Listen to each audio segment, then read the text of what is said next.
تمہارے نزدیک تو اسلام کو اس وقت بھی کوئی خطرہ نہ ہوا کہ جب سورہ انفال اور توبہ نصاب سے نکال دی گئی. تمہارے نزدیک تو اسلام کو اس وقت بھی کوئی خطرہ نہ ہوا جب مسجدوں کے سپیکر اتارے جا رہے تھے، اور ایسے اتارے جا رہے تھے شاید زندگی میں ان لوگوں نے کبھی فلموں کے بورڈ بھی ایسے نہ اتارے ہو. مسجدوں کے سپیکر ایسے کھینچے جا رہے تھے. کہتے ہیں اللہ کے گھر کے اندر جو کام ہو رہا تھا نا، غلط، کیا غلط کام ہو رہا تھا؟ اللہ اکبر اللہ اکبر. میں نے کہا تم اس وقت ہی تمہارے نزدیک اسلام کو کوئی فرق نہیں پڑا تھا جب مسجدوں کے سپیکر اتارے جا رہے تھے، جب مؤذنین کو ہتھکڑیاں لگا کر مجسٹریٹ کے سامنے پیش کیا جا رہا تھا کہ یہ وہ مؤذن ہے جس نے 4 سپیکروں میں اذان دی ہے، اور 25,000 سے لے کر لاکھ روپے تک مؤذن کو جرمانہ کیا جا رہا تھا، اور مسجد کی کمیٹیوں کو بلا کر ذلیل کیا جا رہا تھا کہ اگر آئندہ مؤذن نے 4 سپیکروں میں اذان دی تو پھر کمیٹی کے خلاف پرچہ کر دیا جائے. تمہارے نزدیک تو اسلام کو اس وقت بھی کوئی خطرہ نہیں ہوا،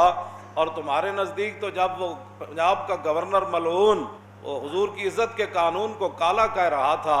اور مولویوں کے فتوے کو جوتی کی نوک پر رکھ رہا تھا،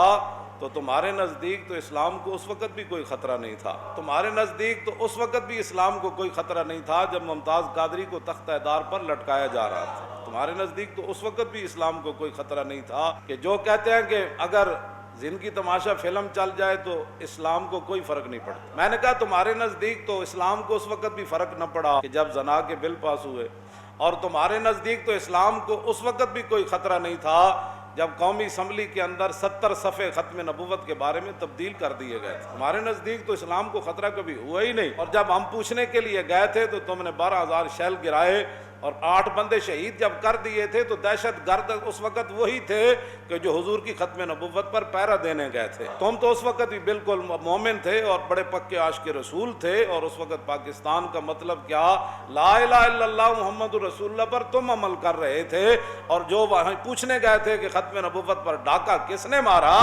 تو وہ تو اس وقت بھی دہشت گرد تھے اور آج بھی دہشت گرد ہے. تمہارے نزدیک تو اسلام کو اس وقت بھی کوئی خطرہ نہیں تھا کہ جب وہ ملعونہ حضور کو گالیاں دینے والی باہر جا رہی تھی. وہ تو دنیا میں بھی ملعونہ ہے، قبر میں بھی ملعونہ ہے، کل حشر میں بھی ملعونہ ہے، اور جو اس کے ساتھ کھڑے ہیں وہ دنیا میں بھی ملعون ہے، وہ قبر میں بھی ملعون ہے، وہ کل حشر کے اندر بھی ملعون ہے.